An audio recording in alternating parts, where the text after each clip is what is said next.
Hello friends, ഇന്നത്തെ വീഡിയോയിലേക്ക് എല്ലാവർക്കും സ്വാഗതം. അപ്പോൾ ഇന്ന് നമ്മൾ വന്നിട്ടുള്ളത് ഏട്ടൻ്റെ അനിയൻ്റെ കുട്ടീൻ്റെ ചോറുകൊണ്ട് ഒരു കൊച്ചു വീഡിയോയുമായിട്ടാണ്. അപ്പോൾ എല്ലാവർക്കും നമ്മളെ വീഡിയോയിലേക്ക് സ്വാഗതം. നമ്മൾ ശ്രീ കാളീക്ഷേത്ര മുത്തപ്പൻകാവിൽ നിന്നാണ് ചോറൂണ് കൊടുക്കുന്നത്. വീട്ടിൽ നിന്ന് ആരും എത്തിയിട്ടില്ല, അപ്പോൾ അവരെ നമ്മളിങ്ങനെ വെയിറ്റ് ചെയ്തുകൊണ്ടിരിക്കണം. പിന്നെ ഇവിടുത്തെ അമ്മ ഇറങ്ങുന്നത് 6 മണിക്കാണ് കേട്ടോ. ആദ്യമൊക്കെ ചൊവ്വ, വെള്ളി, ഞായർ ദിവസങ്ങളിലാണ് അമ്മ ഇറങ്ങിയിരുന്നത്. ഇപ്പം കുറച്ചായിട്ട് എല്ലാ വെള്ളിയാഴ്ചയും വൈകുന്നേരം 6 മണിക്കാണ് ഇറങ്ങാറ്.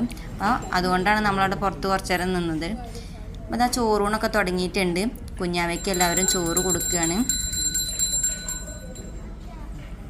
നമ്മുടെ നാട്ടിൽ ഇങ്ങനെയൊക്കെയുണ്ട് ചോറ് കൊടുക്കുന്ന രീതി. പല നാട്ടിലും പല ആചാരങ്ങളിലാവും. അപ്പം ഓരോരുത്തരുടെ നാട്ടിൽ എങ്ങനെയൊക്കെയെന്ന് എല്ലാവരും കമൻറ്റ് ചെയ്യണം. ചോറൂണ് കഴിഞ്ഞ് നമ്മൾ തുലാഭാരം കൂടി നടത്തുന്നുണ്ട്. അതുപോലെ തന്നെ കുഞ്ഞിന് പേരുള്ള ചടങ്ങ് കൂടി ഉണ്ടോ.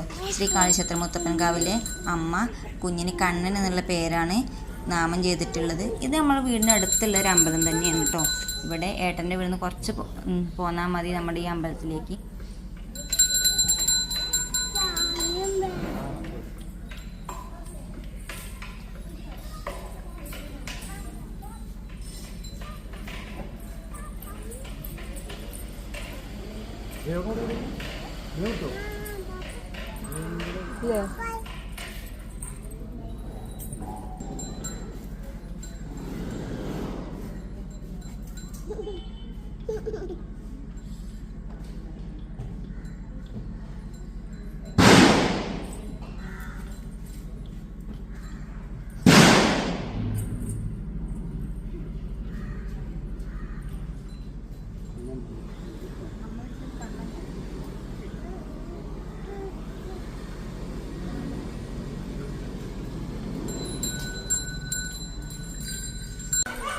ചോറൂണൊക്കെ കഴിഞ്ഞിട്ട് തുലാഭാരം നടത്താൻ പോവുകയാണ്. അപ്പോൾ തുലാഭാരം നടത്താൻ അരിയും ശർക്കരയും പഞ്ചസാരയാണ്. കുഞ്ഞിനെ അരിയും ശർക്കരയും പഞ്ചസാരയും വെച്ചിട്ടാണ് നമ്മൾ തുലാഭാരം നടത്തുന്നത്.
അപ്പോൾ എല്ലാവർക്കും നമ്മുടെ ചോറുകൊണ്ട് ഈ കൊച്ചു വീഡിയോ ഇഷ്ടമായെന്ന് വിചാരിക്കുന്നു. ഇഷ്ടമായാൽ ലൈക്ക് അടിക്കണം. ഇനിയും നമ്മുടെ ചാനൽ സബ്സ്ക്രൈബ് ചെയ്യാതെ കാണണമെങ്കിൽ ഒന്ന് സബ്സ്ക്രൈബ് ചെയ്ത് സപ്പോർട്ട് ചെയ്യണം. മറ്റൊരു വീഡിയോയിൽ വീണ്ടും കാണാൻ. Tata, bye bye, see U.